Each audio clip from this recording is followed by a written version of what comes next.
Tüüpiliselt siis kõikide tõstukite puhul kõige suuremad õnnetused juhtuvad siis, kui tõstuk kukub ümber.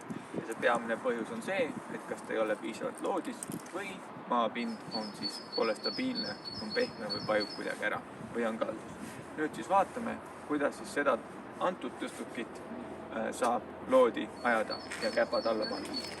Selle jaoks on siis vaja meil vajutada alla üks nukk siin, üldse need kangid siin all, mis käppasid liigutavad, tööle hakkaks.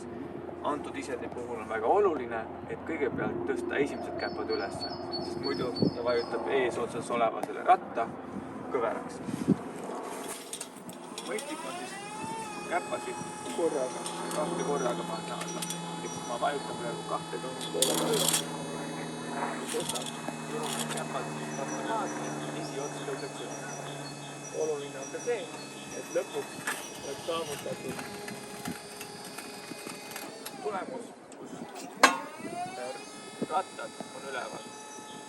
Et kogu tõstuk seisab siis ikkagi käppade peal ja käpad on kõik stabiilsed pinnase peal, mis on pärast üle kontrollida, et ei jäänud liiga kolme käpa peale seisma.